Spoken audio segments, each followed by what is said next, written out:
Welcome to ShumKast. Welcome back, y'all. I don't know what episode we're on. We're summer. Okay. We have a special guest today. It's our last day with us. That's right. We have a dog.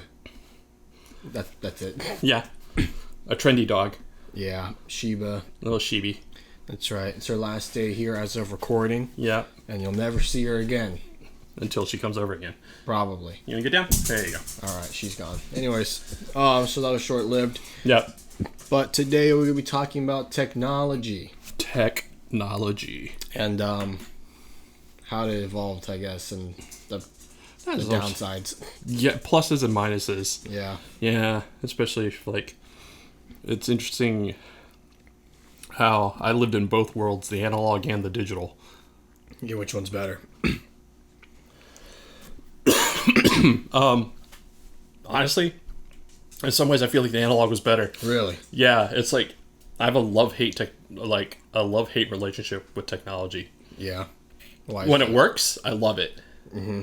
But then when it breaks, I'm just like, WTFs. It's an inconvenience, yeah. Yeah. Well, I mean, it's also falls into the, sometimes you end up spending more time fixing it when you could have just done it the old-fashioned way in some cases, if it's possible to do it the old-fashioned way. Yeah, that's true.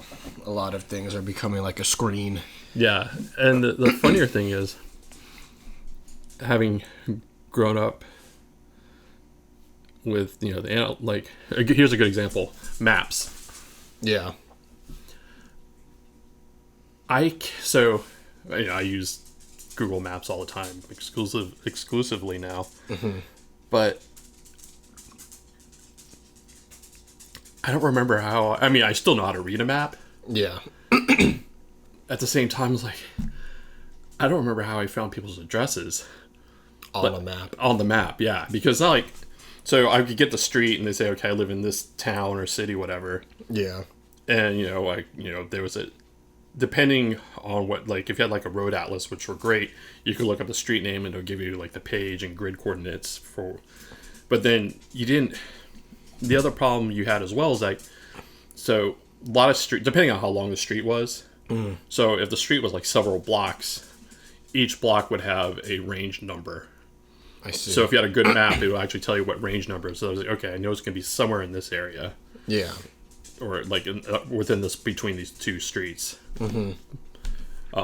But nowadays, it's it's so easy. It's you put the address in Google Maps. Here's the directions how to get there. Here's your route. See and the traffic that might come along with it. Yeah, usually it works, but sometimes it's stupid. San Francisco's going to San Francisco, and when there's some sort of stupid parade there, they're not going to tell you what streets are closed.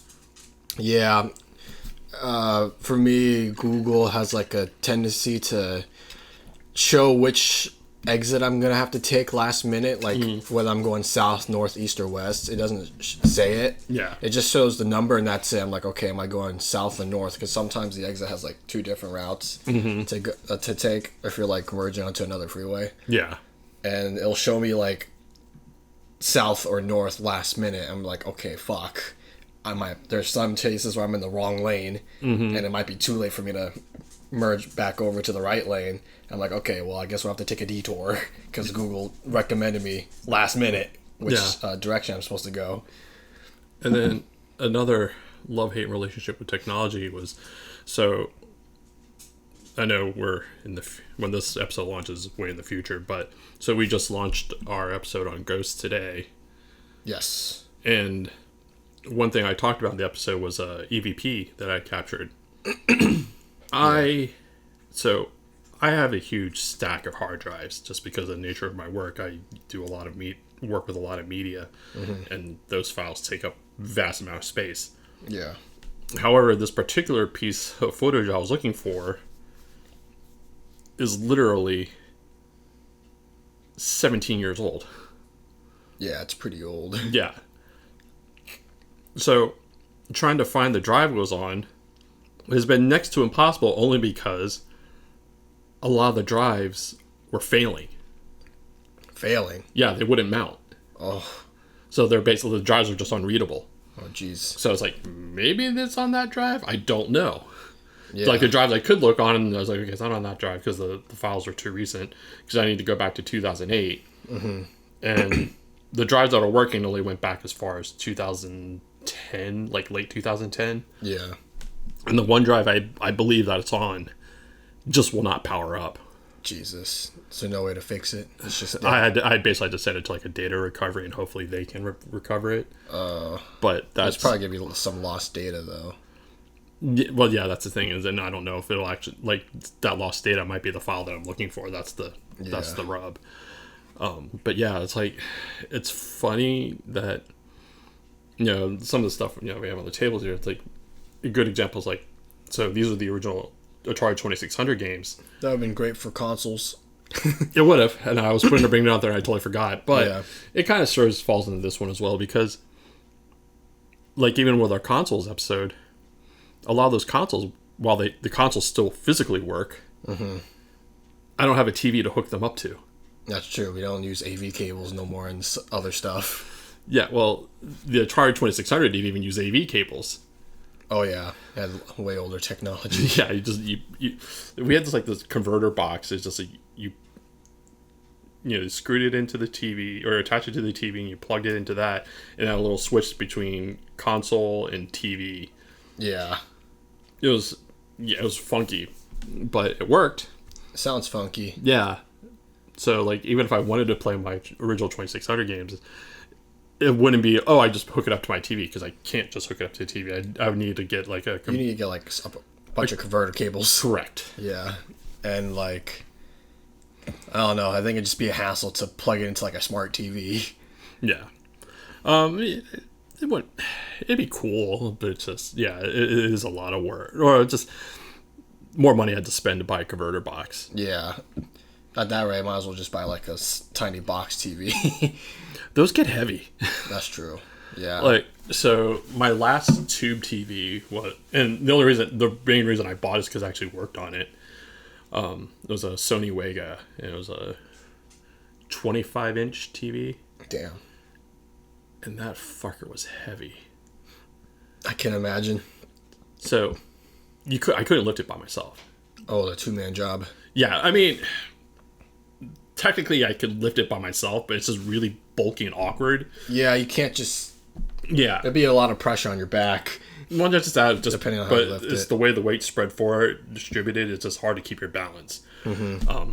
So I mean, this TV weighed easily, I'd say like at least 120 pounds. Oh, jeez. Yeah. It's a big TV. It's a big TV. Yeah, my mom had an old Panasonic TV in her room, like box TV. Yeah. It's like the old tube. I will say the one good thing about the old tube TVs, like the big ones, they were impossible to steal. Oh, yeah, that's for sure. Like, if it was just a single person trying to do like a smash and grab, they were not taking that TV. You're not going to fit that through the window either. No, you're not going to be lifting it through the window either. I mean, if they had a crew, then yeah, they might get the TV. But if it was just one person, they're not taking the TV. If anything, they might break the TV out of spite, but... Pretty much. But yeah, they're not taking the TV. Don't miss those big box TV days. I remember the old Samsung box TV that we had. Oh, but that was a DLS. That was a light projector. That was a not DLS. But it still wasn't like a flat screen. DPS. It was a flat screen, but it was a projection. Yeah. It was a projection screen. Right. Remember, like the back. DLP. That's what it was. Digital the back projection. Wasn't flat though. No, it was very much like a box. It was a projection TV. Yeah. And it's kind of like, I don't know if you remember at your grandparents' house where they had one in the basement. That huge TV, which was also a projection TV. Vaguely. It never. When you went back there, that TV no longer worked, so you never saw it on. Okay. But yeah, that. Well, I remember like a small TV in my grandpa's office. Yeah, that was my old TV. Oh, that was the old. Okay. It wasn't. But wasn't that TV? Huh? Was it that TV? Are you talking about, or is it a different TV? No, it was the TV in the living room. The living room. Oh, okay. Yeah. Huh. I do remember the other TV. Well, the other TV was my TV. Oh shit. Yeah. But it's this drive worked, thankfully, but that one worked. Yeah, that one worked, but I have several drives I can't read. Oh shit. They just won't mount. I'm like, God damn it. Yeah, that sounds like fun. Yeah. Potentially losing a lot of data. However, the other thing too is like when I was going there, there's a lot of files on there I just can't open anymore because Was it just too old, or? I don't have the applications won't run Oh, really? on the current operating systems. Oh shit! So I can only run it like I'd have to find an old version of the Windows. operating system in order to load Mac. Yeah. on Mac. Yeah, I mean it's the same thing with Windows too. Like, Right. If it's formatted for Windows 7, yeah, it's not going to run. Yeah, it's not gonna run on 11. exactly. So it's funny. So it's like I have a lot of files that I can't open anymore. So it's like, I guess it's just gone. in a way, it's like I have the gone. file, but I can't even open it. Yeah, it's just sitting there gathering dust. Can't do shit. Yeah, so it's a weird thing. It's like I have all these files and just there's nothing. So like a lot of the so when we were talking about, like I used to do a lot of work in Flash, and all the Swift files that I compiled, I can't even view them Damn. because no browsers support Flash anymore either. Oh, that's right, huh? Yeah, It's a double negative. Yeah. Doesn't make a positive in this situation. yeah, and I can't even install the actual application to even to use the player. So it's like, it's all those cool projects I worked on. I can't even look at them anymore. However, Damn. a lot of them I did do screen video captures. Oh, okay. So I could look at the project, but I can't actually interact with it. I see. But there are some I still have like a video archive of, and luckily most of the video files I can still view. There's some that were using like an animation codec that I can view, but it takes a couple extra steps. I had to basically re-encode the video into Oh, I see. because Apple kind of abandoned their animation codec. So it's a legacy format. I see. So it's funny, like when you render out After Effects, you can still render out animation codec, Yeah. which why you would use this because it's basically a lossless format. Your files are going to be huge, but it's going to be lossless. I see. But yeah, it's one of those things where it's like, as far as we go forward, there are some things just like, wow, it's like I have so many legacy formats. Like I have zip drives Oh, damn. and zip disks, which I don't even know why I have them anymore because I don't have anything I can hook the zip drive up to. Yeah, discs. Yeah. No PC or laptop supports that anymore. Well, that's the other funny thing too is like some of my external drives. Luckily, they still had an old USB, not micro USB. I forget. It's like the before micro USB. It was like the one before that was like a mini USB. It was the same plugin that they used on the PS3 for the controllers. Oh, okay. Yeah, Yeah. that one. Yeah, Is but it this cable? maybe. Because this was like the PS2 charger. I don't know. Okay, yeah, it might be that. Okay. It's the bulkier head. Yeah, it's Yeah. this one. That cable that we're Yeah, using so- for the mic. I had a couple drives that are external drives that thankfully had that as a redundancy, but they're primarily FireWire. Damn. And I was like, I don't have a Mac dropped FireWire back in, I want to say 2012 was maybe the last machine that supported FireWire. Holy shit. Yeah. Good luck finding a So machine. it's really frustrating when like you realize how frustrating it is when the format, like, because Apple used to be really pushing FireWire, and I adopted FireWire because it had great transfer speeds, like read write yeah. speeds back in the time. So like FireWire 800 was great for the Yeah. time. But then when they they pushed, then they started adopting Thunderbolt, which makes sense. But at Yeah. the same time, It's like they're all your legacy drives become like, okay, there's no, as far as I know, there's no, I mean, maybe there is, but there's like is there a FireWire to USB adapter? Yeah. Maybe. There probably is. I just Search it on Amazon. Exactly. Guess you'll find out. Yeah, exactly. Your answer right there. But it's frustrating because it's like, oh, all these legacy formats, I can't even hook up to a modern machine because Because of like a specific cable or I mean, port. all the other drives, I had to use the dongle to at least get it to USB-C. And I'm just like, oh, it's just so frustrating. It's a bit of a hassle. Yeah. Extra steps to like view older Yeah. files and stuff. And it leads me to like the other thing. It's like the other frustrating thing about technology, especially when it comes to computers in general, is like I think we're close to it, Yeah. but there's like no standard for cable hook. There, I mean, there's a standard, but it's kind of weird. We're starting to slowly transition into USB-C universally. Yeah, I mean, the thing I hated about USB-A was that trying to insert the cable. Oh yeah, you can't do the first try, huh? Yeah, exactly. You gotta look at it. You gotta look at it, and it's like, is it all right? And then you're like putting like, no, okay, flip it over. You're like, no, okay, try to flip it back. I'm like, yeah, the fuck? It's always that. So when USB-C came out, I was like, oh my god, this is fucking great. Doesn't matter which way. Exactly. I mean, that's the one thing I'll give credit to Apple for on their devices. Like when they first released the iPhone, and even like the iPod Touches when they introduced the Lightning cable. Oh yeah, it was in that same mindset where like it didn't matter which way you had it inputted. It was Apple's version of USB-C. And the thing is, they kind of tried to die on that hill. Yeah, it was like instead of putting your USB-C on their device, like no, we're going to die Lightning. Well, actually, no, they didn't. USB-C came later. First, it was the 32 pin. 32 pin. Yeah, which was on the iPods. It was that wide. Oh, the fat one. Yeah. Yeah. I remember that. Yeah, it started with the 32. Cables always broke on me. Yeah, it was terrible quality. Yeah, because they're cheaply made. Yeah, and then they finally went widespread on Lightning cables, which was great. Yeah, because then again, you just plug it in. You don't have to worry about like which side it was on. But they dragged their feet on USB-C, and it was until the European Union said, no, you need to put USB-C on your devices. Didn't the iPad use USB-C instead of? It did. Huh. Well, certain models of the iPad use USB. Yeah. The cheaper models still use Lightning.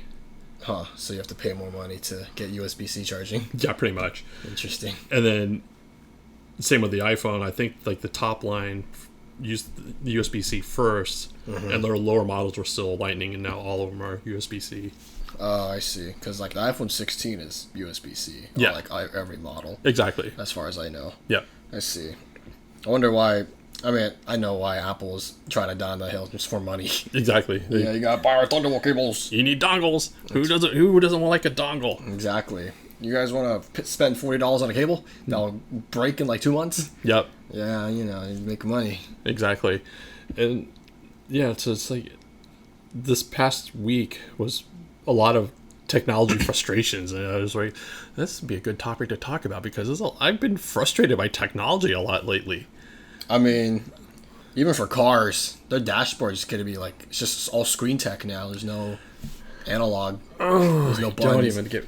My car has buttons, luckily. But so my car has buttons only for the aircon, or for like the climate control.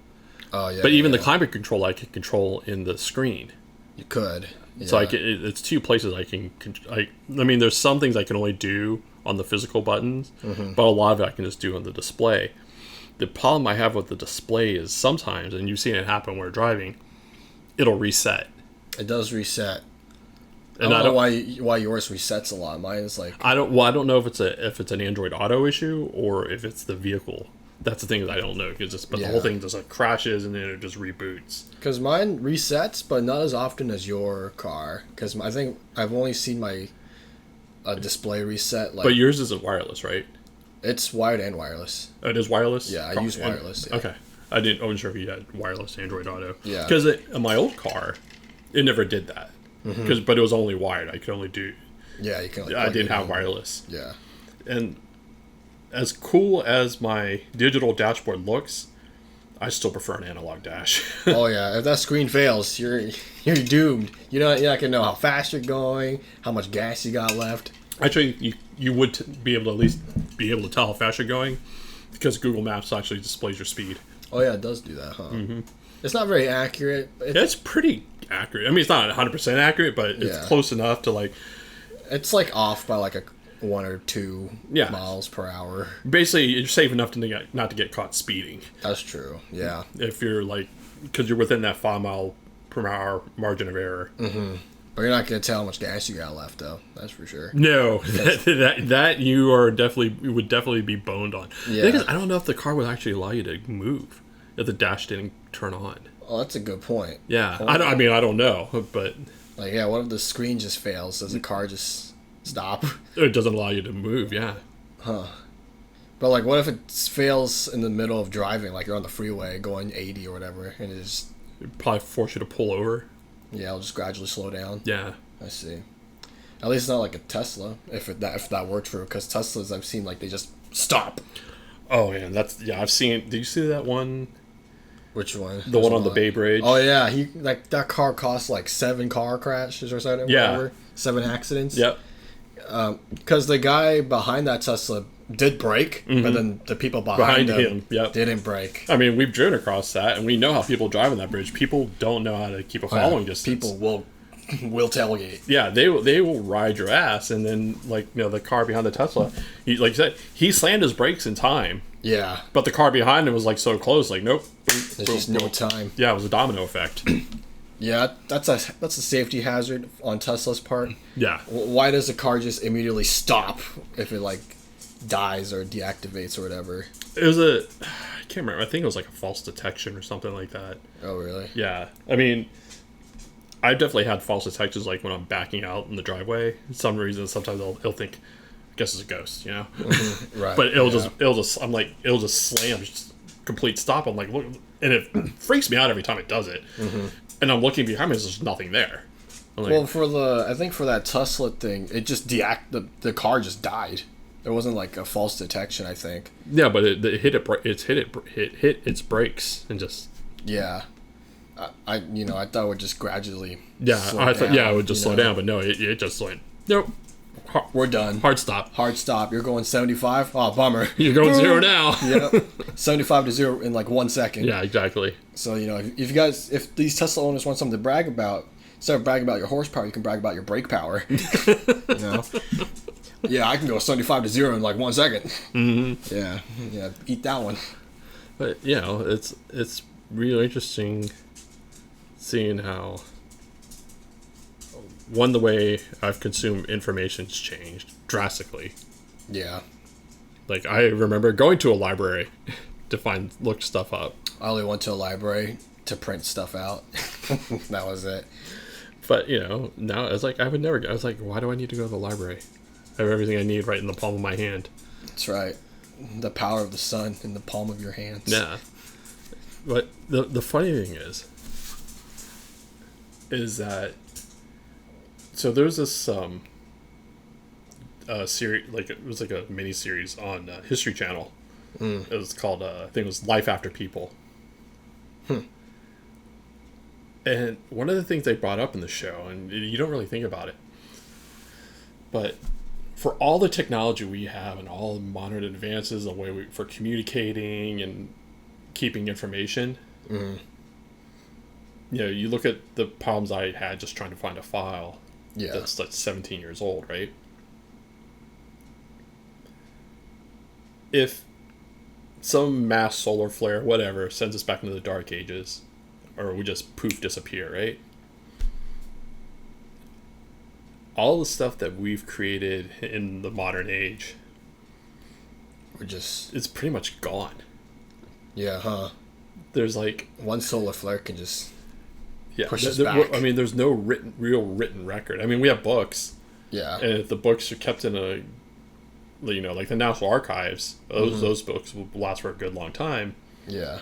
But in terms of whatever digital media, if you have a way to access it, you're not talking about these formats lasting for hundreds and hundreds of years or thousands of years. You're talking like, at most, if you're lucky, you can have something last like 100 years. Mm-hmm. I mean, CDs have a limited lifespan. DVDs have a very limited lifespan. Yeah, now we know storage has very super limited. And which is funny because these drives have been sitting in an isolated spot and there's nothing magnetic to like interfere with them, but for some reason they gave up the ghost. Yeah. So it's like, once something catastrophic happens, where's all of our technology going to go?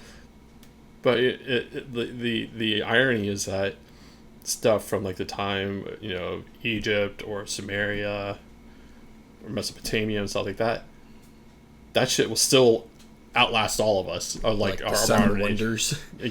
Yeah. All the 7 wonders of the world. Yeah. But all that information still is accessible. I mean, can still be viewed. I mean, it might not be understood, but it can at least still be viewed. Yeah.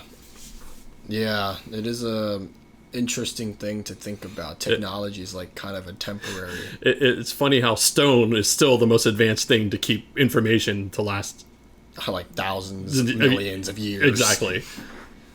As opposed to that hard drive was like, yeah, maybe you'll get 100 years out of it.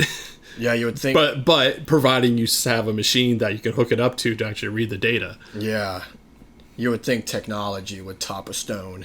Yeah, no, we still can't beat rock. We cannot beat a rock. We cannot beat Mother Nature at the end of the day. In this case, rock beats paper. For real, it does.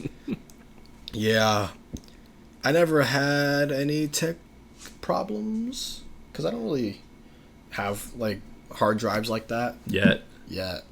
And my car is still analog. It just has like that tiny screen and that's it. Until you get upgrade to my car. Yeah, I wonder if cars 10 years from now it's just gonna be pure digital, no more And see, buttons. that's the other thing that makes me sad, though. So I used to love working on cars. Yeah. My car right now, I could never work on it. Yeah, you work on it and you gotta mess something up. Exactly. It's so much tied into the ECU. Mm-hmm. And like anything I try to do, it might throw up an error code, and I don't know. I have no way to clear it out on my own because I don't have Yeah. the proper software. Mm-hmm. But the thing is, like, I used to love tinkering on cars. Yeah. So it's funny. My next, like, if I'm gonna buy, like, so I've been wanting to buy a new sports car, but I think I'm gonna buy an old one. Not like a new one. No, that way I can actually, like, if I want to work on the car, I can work on it. Like, if I need to fix it, I can fix it myself. Yeah. I don't need to bring it to a mechanic Mm-hmm. to fix something that I know that I have the proper skill set to do. Like, I know how to make the repairs or the adjustments. Right. Do the new sports cars have like digital stuff too? Oh yeah, Like pure digital? not some of them do have pure digital, but a lot of everything, most things are tied in through the ECU. Oh. I didn't even think sports cars would do that too. Oh yeah, Because, people modify that stuff. I mean, even tractors have gone to the point where you don't have the right to repair them anymore. Tractors? Yeah, What the heck? you look up John Deere. They've been like the right to repair your own items, like your own machinery, has been like over time has been slowly stripped away from us. Pretty much ownership. And like what? And stuff has been stripped away. Yeah, it's slowly. Like even games. Yeah. We don't even own games anymore. I mean, think about it like this. I mean, I know with PCs it's not as bad, but like, we're recording on a MacBook. Because of my work, I'm basically forced to use Macs. Yeah. I can't make any changes to those Macs. That's true. Like, I can't add more memory. You can't? You No. can't add like a SSD or anything? No, I mean, I can't add more RAM. Oh, RAM. I mean, I can add external drives to them, but Yeah. I can't even replace the hard drive Oh. on the SSD. So if the SSD fails on this machine, Yeah. I had to take it back to Apple or to an authorized Apple repair. Oh. That's not... Yeah, That doesn't sound like fun. yeah, it's not set. So if something like my old Mac Pro, Mm-hmm. I can fix that on my own without having to go to an Apple Yeah. repair specialist or whatever. Mm-hmm. But like my new Mac Studio, something happens to it, that's why I had to get Apple Care on these things, because God damn. if something happens to it, Can't fix it yourself. yeah, I can't fix it myself. Yeah, I know with like Windows or like just anything non-Apple, Mm-hmm. I think there's a bit of like leniency.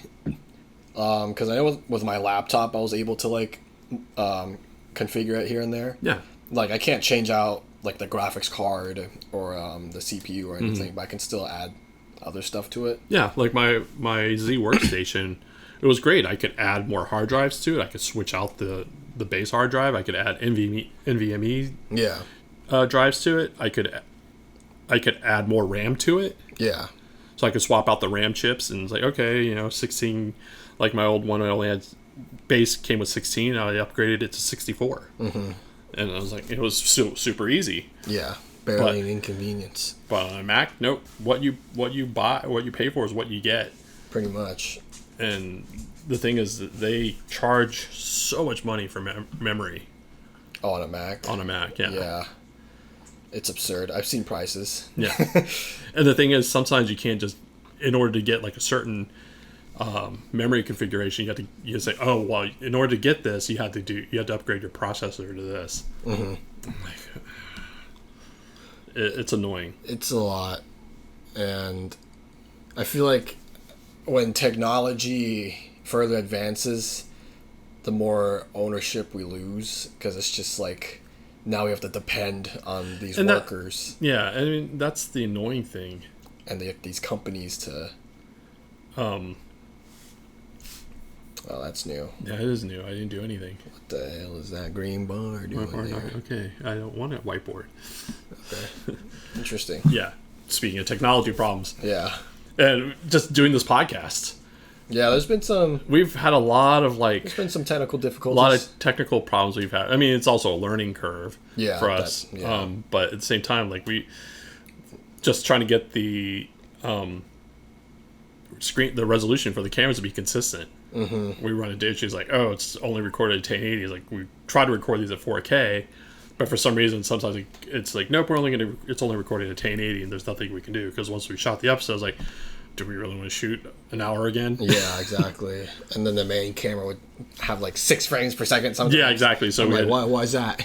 So then we upgraded our camera, so now we're using a cinema camera. Mm-hmm. But the rub on that is I have a battery pack hooked up to it, and then the last episode we shot, halfway through, the battery died because I forgot to charge the battery pack. And that was a ghost stealing the energy. Yeah. I mean, on the plus side, it's a commercial battery pack, so yeah, the battery lasts about 4 hours. Mm-hmm. So we shot several episodes with it. We did, yeah. Okay, Chai. Yeah, there's I guess this is kind of technology based. Mm-hmm. But have you seen like Nintendo banning Switch 2 owners now? Yeah. And like there's nothing they can do now for basically playing archived games. Yeah, or like even having like a username, like a inappropriate username. I've seen. Oh my god! Like some guy who got banned. What? What was the username? I think it was like it's something to do with Zelda, and it had Twink in it. Oh my god! Yeah, and then they got banned. They couldn't just say, "Hey, we need you to change your name." No, they straight up banned the guy from playing Switch 2. Oh my god! So I mean that's the whole thing. It's like, do you really own anything anymore? Mm-hmm. Yeah, the thing I found really amusing though, and this is, I mean, still within the world of like console gaming, but I always found really funny is how I actually applauded Microsoft for still using battery packs on the controllers. Oh yeah, it's not like at least for the regular. I mean, the Elite controllers. The Pros is USB charging. Yeah, but the base controller, like the standard controllers, are still battery packed. Mm-hmm. And like places, yeah, you guys are still using battery packs. Think about it like this: lithium batteries still have a limited lifespan. Yeah, that's true. Eventually, they're going to die, and once they die, like if you're using one controller exclusively on your PlayStation, and you're constantly charging it, eventually that control is going to be holding less and less of a charge. Yeah, which means you're going to have to either keep it plugged in or it's constantly charging work anymore. Exactly. On an Xbox controller, so you can get rechargeable battery packs. Yeah. And if that battery pack starts getting, you can replace the battery pack. Yeah. You don't need to buy a whole new controller, which is a lot better than. It's a lot cheaper. Exactly, because the battery pack's like $20. Yeah, or you can go to Costco and get like a 40 pack for like the same price. Well, I mean, 40 pack of AA's. Yeah. Yeah, so you can either, I'll start using AA's, or you can get rechargeable AA's. Yeah. But at the same time, on a PlayStation controller, once that battery dies, you have to buy a brand new one. You have to buy a new controller. I'm not sure like how like the longevity of the batteries are in those controllers, because like I mean I've never had one given out on me, like in any of my consoles. Like even PS4, the batteries are still really good to this day. Yeah, but how often do you play on your PS4? That's true. I rarely touch that damn thing, even before the PS5 came out. Yeah, I mean I barely touch my PS5. Yeah, I mean same here.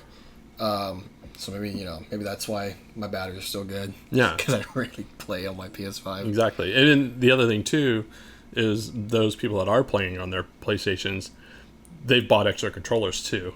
That's true. And most people, there are some that may just stuck with the base control that came with their console. Mm-hmm. But most usually you say, oh, I like that color. Yeah. Or I like that design. Like I got the... fell victim to it. I did. I got that one for Helldivers, which I thought was a really cool controller. I thought the chrome colors looked cool. Yeah. I mean, the one controller I really wanted to get, but I couldn't because of stupid scalpers. Oh, the PlayStation. The OG, PS, like, yeah, PlayStation the PS1. skin. Yeah. That one was cool. Yeah, the old gray controller. Even the console itself looked cool. Yeah. But, scalpers. Yeah. Alluding back to a previous episode. Exactly. But, yeah. I mean, that's all I can think of for tech. Yeah, I can think a lot more for tech. Oh, really? Yeah. You want to keep this going? No, I was. Or you want a part 2? No, I don't want a part 2.